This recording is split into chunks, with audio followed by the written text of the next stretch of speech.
Hello and welcome to CIO Leadership Live New Zealand. I'm Kathy O'Sullivan, Editor-in-Chief for APAC for CIO. And I'm delighted to welcome my guest today, Richard Wyke. Richard is the Chief Digital Officer at consumer direct online lender Harmoney.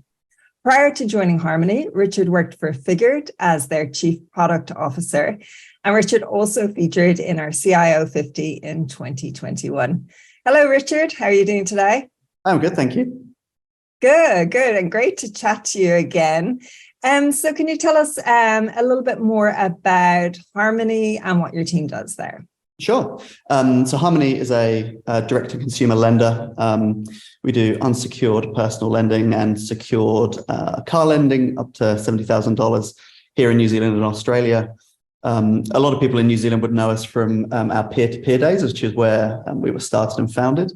And Harmoney, I've been here 9 months. Like I said, I was at Figured for, nearly 8 years prior to this. So it was a big move for me. So I look after the engineering team and everything that we build for customers.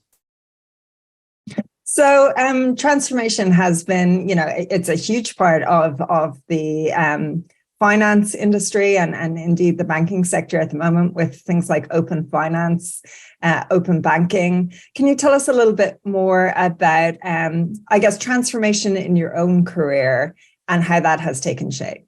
I've been pretty lucky, if I look at the Figured role and here to have been part of some pretty big transformations, turning up at that moment when the organization was just ready for some big change.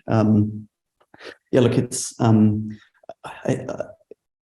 such an interesting thing for me because so many people seem to struggle with transformation, and it's this huge to get the momentum to get going. It is this huge challenge, and it's something which I just haven't struggled with because of the sort of organizations I think I've worked with. They've been ready for what's next, ready for the big challenge, so in a lot of ways I feel like I've cheated. I haven't had that initial struggle to get the ball moving. But what I have seen is maybe the other side of that, where what an organization can achieve when it is top to bottom fully committed to a change or a transformation.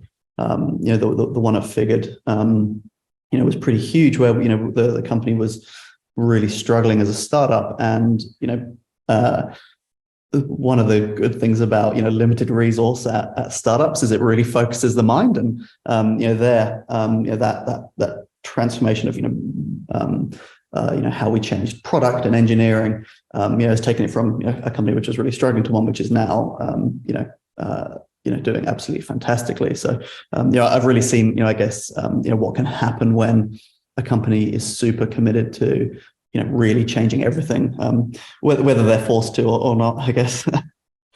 Absolutely. Yeah, that scarce resourcing definitely helps drive innovation and creativity, doesn't it? Absolutely. So tell us then about what transformation means for Harmoney. How is your digitization program tracking? In a lot of ways, Harmoney is miles ahead of, I guess, some of our peers and other people in the fintech or financial services, because we were founded in 2014. So we didn't have all this legacy of systems accumulated over decades. However, because the business model has changed and we've launched really successfully into Australia, I think the some of the systems which were right for us at the beginning have sort of starting to reach their natural end, and so while we are evolving our whole stack to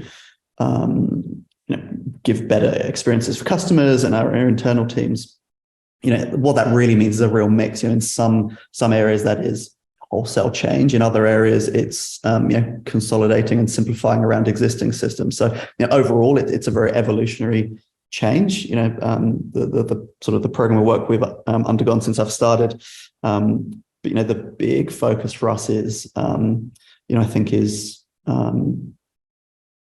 a technology change, but also a culture change, and really reducing that cross section of systems that teams have to work with, to improve that developer experience, if you like, so that we're able to ship quicker and better. So you might not have the legacy that some of the larger enterprises have to grapple with when they're undergoing a transformation. But what have been, I guess, you mentioned culture there. Are there any other kind of challenges or roadblocks that you've encountered that you've had to, I guess, navigate when you're trying to push through a change? Maybe when, as you mentioned, one of those systems is getting to that point of it's past its use by date. Oh yeah, and look. Like any organization, we've accumulated stuff everywhere that made sense at the time, or got us to where we needed to be. And you should never underestimate the power of making that or doing those things which don't scale to get you to Harmony IPO'd a couple of years back, and we would never have done that unless we'd have done some things which weren't going to last forever, right? But I think probably the biggest thing has been, and especially as well for someone who's new to an organization, it can be you have to sometimes check yourself that you're not riding in roughshod and trying to relitigate stuff which has been litigated to death because of lots of really good reasons. But equally, you have that other class of issues of legacy thinking. This is how we've always done it. This is how the systems fit together, which may have been for good reasons at the time, but everyone sort of forgets the context of why they were doing it. And often when you go back to the fundamentals of some of those challenges, that context has changed pretty dramatically now. And so bringing and I wouldn't say it's a roadblock, because the team here is really is really great and up for change, but trying to re-architect how everyone thinks about some problems has been something which we've spent a lot of time on, I guess. I wouldn't say it's been a roadblock, but it's definitely been one of the more interesting challenges. Yeah, absolutely. Now, look, one of the, I guess, hot topics at the moment that, has definitely entered the mainstream has been things like artificial intelligence. And, there's so much chatter at the moment about generative AI and the likes of ChatGPT. What role do you see for AI in your organization or in the industry more widely? And how do you think you might leverage it if you're not already using it? Yeah. I think in this sense, Harmony is relatively unique. From when we were founded, as a very values-based business, we want to have a long-term relationship with our customers. We want to offer them fair rates that are based on their personal circumstances. We want to be very unintimidating as a lender. And because of that, when we were founded, we took this view that we would use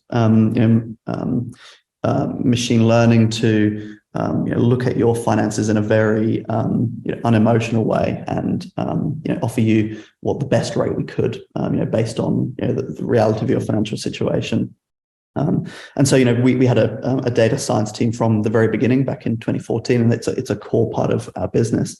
And I think if you look at the challenge or the space we're in, and if you look at maybe one of our a big bank competitor doing personal lending, often what a main bank is doing is filling in a PDF form that describes your finances, and it's really easy in that process when you're talking to a person to explain the complexities of your finances. And if you look at any person's finances, and if you look at anyone in the office right now, they'll all have completely different how they pay their mortgage, or if they pay rent, or maybe they flat with someone and they pay the rent and everyone sends them cash every month. It's people's finances are so complicated. That is a really easy problem for a person to solve, sitting in front of them, filling in their form of how much their rent costs every month. It's a really tricky problem for computers in a rules-based world to go through everyone's finances and go, this is what it looks like for them, and this is how we can therefore score them. There's a huge opportunity for us, using some of the AI tools to have those little intervention moments to go, hey, it looks from your finances like you pay the rent and people send you cash every month. Is that correct? And having those little interventions which a person would do that helps us fill out our version of the PDF form in our system, because it would be an impossible problem to solve through a user interface where people have to select with drop downs all the complexities of their personal finances. So it's an area we're pushing on quite hard. I think it's we're not doing it from a perspective of just sort of following the pack. It's something we've been working on for a little while, and like I say, founded with a big data science team. But not one for talking about stuff we haven't built yet. So maybe something to show you in a year about where we've got to. Absolutely. And do you think there'll be more opportunity around that, prediction and, that personalized finance with I guess changes that they're pushing through in Australia, and potentially might come to New Zealand with CDR and open banking and more control of your own finance data? Well, absolutely. And I think for me, the big thing it unlocks is that hyper personalization at scale. It's really, really difficult for big organizations to offer that friendly personal service where you feel like they actually know what your goals are, your aspirations.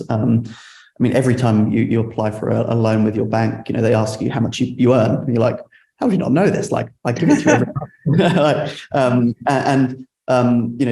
I think if we can really embed these tools and practices and thinking of generative AI is a great example, but there's lots of others.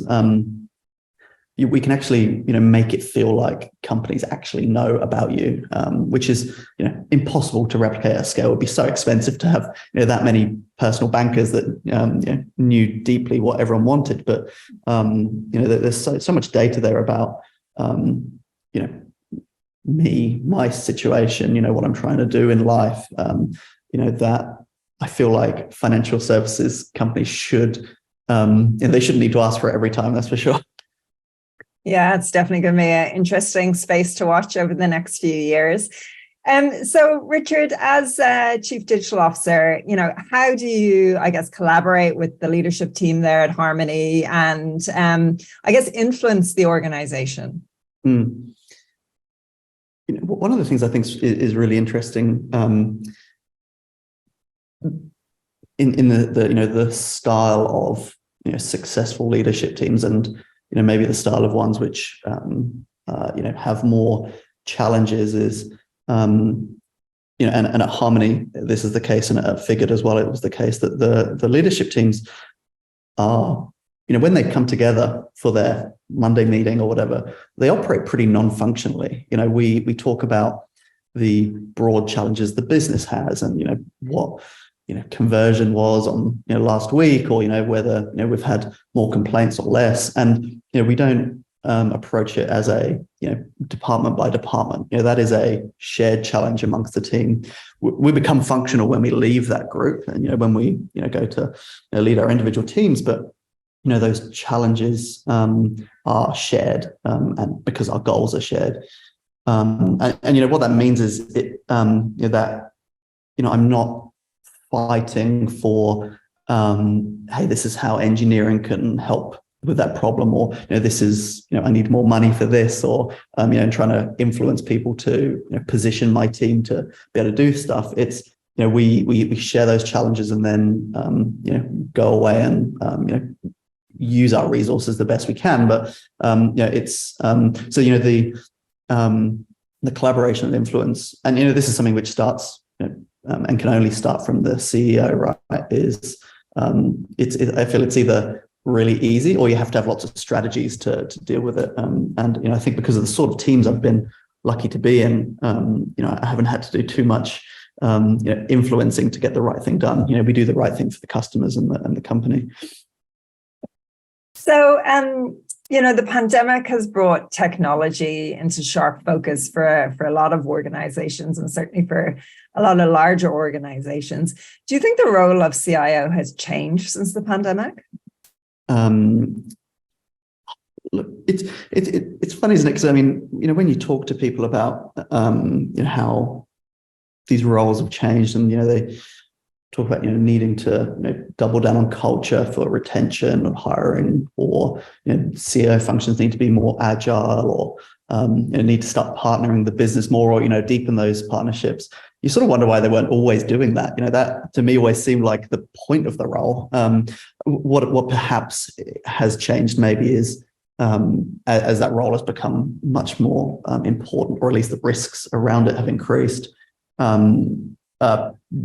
Maybe the wider teams have started embracing, the real purpose of the role. It's not about, managing, desktops. It is a deeply strategic role. Maybe the role hasn't changed, but certainly, people have opened up to the value it can bring, perhaps. Yeah, for sure.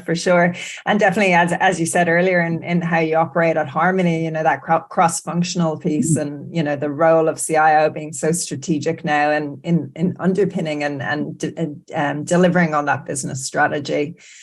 So what do you think are some of the key attributes of a successful modern day CIO when it comes to leadership?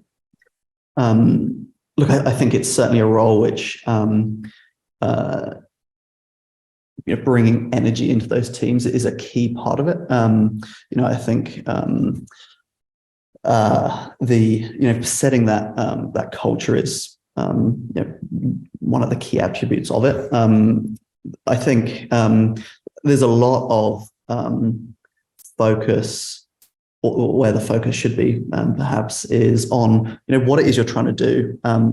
You see a lot of and maybe bigger companies spend a lot of time and energy talking about agile and structures and people's job titles, and that to me seems like a huge distraction from what the real goal of that organization is. That all this energy has been consumed internally, when really it would be better served focusing on external and customer. So for me, someone in this sort of role that is really successful has those strategic company goals as the number one thing they push into the team with their energy, and the mechanics of how their role works or how their teams work is genuinely secondary. It's not that those things aren't important, but it could just never be the most important thing that you are agile, right? As an organization, surely it is. You are doing something good that customers want to buy. So I think having that roadmap and vision for what your function should be doing is the most important thing to me. And have a very strong distaste for just focusing on the mechanics of the role and the teams. So you mentioned, I guess. Yeah. So you mentioned culture there. So what does that look like at Harmony with your team? I mean, how do you build that, great internal culture that makes people feel like they really, belong to the organization and that they're doing good work? In so many ways, that is the entire role, is building that culture.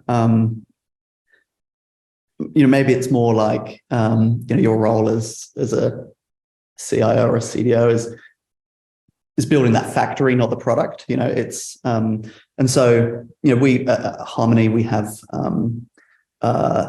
very actually, so there's probably two things. One, very flat, very fun, very focused, culture and vibe in the office. We spend a lot of time focusing or talking about the goals in our roadmap or the challenges ahead of us. And when you hire really smart, different people, and group them all around a shared goal and challenge, I think a lot of that culture happens, pretty quickly, right? I don't think culture is something you can force. I think it's the outcome of a great environment and shared challenge.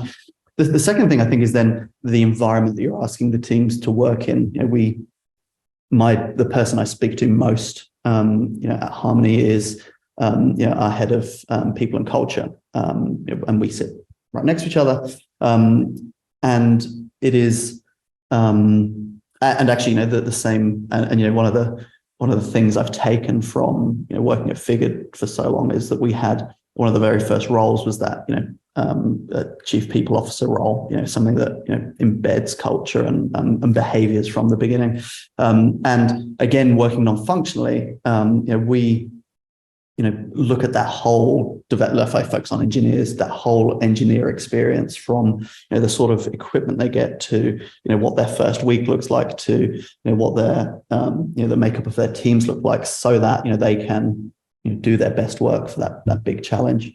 And so we spend a lot of time simplifying the environment they work in terms of technologies and tools and systems, and then a lot of time also on making it a super supportive culture. One of the negatives of having these big challenges and really excited people that go after them is actually you have to probably spend a lot more time pulling them back and making sure they are not overworking and that they have a good sustainable practice, because otherwise they'll burn themselves out even if you haven't asked them to, because you've spent so much time on getting everyone excited by the challenge. Of course, another part of a successful team is a diverse team, and you mentioned it there. That different people approach things and a challenge and can help solve that. So, what kind of practical things do you think can be done to attract people from diverse communities, diverse ways of thinking, different age groups to IT roles? Look, it's such a tough one, right? I don't know. I've been, I think, lucky that, again, the sort of organizations I've been in have attracted pretty diverse groups of people. Certainly in startups, you're always, the founders are the founders, and there's, it's neither good nor bad. That's sort of what you start with. But certainly within my teams, there are some, practical things you could, or maybe the sort of things that I feel you have to be much more intentional on is, looking after the pay and careers of, certainly the women in the team. It's not something they're very active in themselves, and it's also very easy to just ignore. But I think I don't know. Maybe I'm oversimplifying. I feel like paying and promoting people is sort of the most easy and practical thing you can do. And I've been just absolutely blessed with some of the people in my teams who have just done amazing things, and we've always had super diverse teams. I don't know. It's one of those funny things. I like as a white male, you sort of very aware that you don't really know, right? There's certainly paying and promoting. I don't know what. Yeah. So tell us, Richard, we're all a work in progress and have made some mistakes along the way. Are there any that stand out for you that really shaped you as a leader? Yeah, like you say, everyone's a work in progress. Certainly the things that you think about at 2 a.m. the most are those, often those things that you didn't do where maybe you weren't bold enough, or you let something go because you didn't have the energy to deal with it at the time, and you sort of you pay for those down the line. Funny enough, my Dave, who's the CEO at Figured, talks a lot about too often when people are making decisions, they don't properly account for, the cost of not doing something. Everyone looks at the cost and risk of choosing to act, but very little is spent on, what is the cost of just, staying with the status quo. So yeah, I think a lot of the, those regrets or mistakes have certainly been where, we chose not to, or we didn't actively choose to fix something. Yeah. Hindsight's a great thing, isn't it? It is. So, what advice would you give someone who is aspiring to be a chief digital officer? Now that you've been chief product officer at Figured for a while, for a good stint, and now into your role as chief digital officer at Harmony. What have you learned along the way that you'd pass on to someone who wanted your advice? And I tell this story to everyone who joins my team, and I think it sort of helps them understand the things that matter to me. But for me, it's been advice that has been super formative for me, and I think has really helped me get ahead. My first role in London, my first product role, had coming up my first review with my then boss, and I was just nailing it. All my stories were perfect. My teams were hitting their story points. Every sprint, the velocity was super stable, and so I was going into this my performance review, expecting a huge congratulations, probably a pay rise, and the first, in a lot of ways, probably not the most modern of bosses, but he said to me, you're completely useless to me. You've missed these big trends. We didn't get this feature that the customers needed, and I was talking about the mechanics of the role, and I'd missed the point of the role was actually to do and achieve something.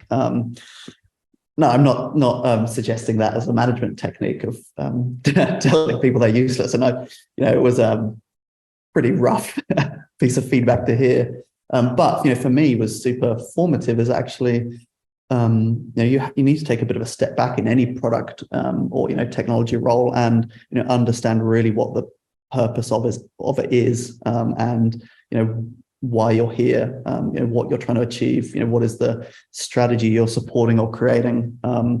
It's not that the mechanics of the role aren't important, but if that's all that's important to you, you're not going to, be very successful in these sort of roles. That's great advice. Looking at the value that you and your team can bring to an organization is definitely fundamental to any CIO, CDO, chief technology officer role for sure. So finally, Richard, we're facing some pretty hefty economic headwinds. We possibly might see a change of government. Certainly, it's going to be an interesting few months ahead. What's important to you at Harmony in the months ahead? Well, I think this probably, and absolutely, we are entering a tough economic climate. One of the good things I think about Harmony, particularly, is because we were so values focused when we were founded. We have this, and we didn't try and take the last penny off people in the good times. We've always offered the best rate we could for people, and so we have this amazing annuity in our customers that which is unusual for finance, that if someone takes out a loan 5 years ago for a car, and they remember that they got a really great deal and Harmony treated them really well when they need a kitchen renovation, we're the first people in their mind. So we've got this great sort of growing business just based off our existing customer base. But that doesn't mean that we can rest on our laurels. And I think there's probably two big areas of focus for me. And again, lucky in a stable, growing, profitable company that we can focus on these things. But first is information security. We had that awful breach in Latitude, and I feel for their team because it sounded like they were doing everything right, and it was the impact of that was huge. So we're spending a lot of energy making sure that our systems are treating customers' data with the respect it deserves, and really looking after that. And that's a pretty broad program of work, as you'd imagine. It's not just a technology one; it's a culture and a behaviors and a training one across the whole company. And then the second thing is just really keep building that system that builds the system. So focusing on culture, focusing on hiring great people, focus on growing those people we already have. Those product goals that we have will flow naturally. If we have the right people and the right environment for them to build. So yeah, those are probably the two. Absolutely security, but then just keep building that internal culture and keep focused on the customer, I guess. Indeed. Richard Wyke, Chief Digital Officer at Harmony, thank you so much for your time today. Thanks so much, Kathy. Great to speak.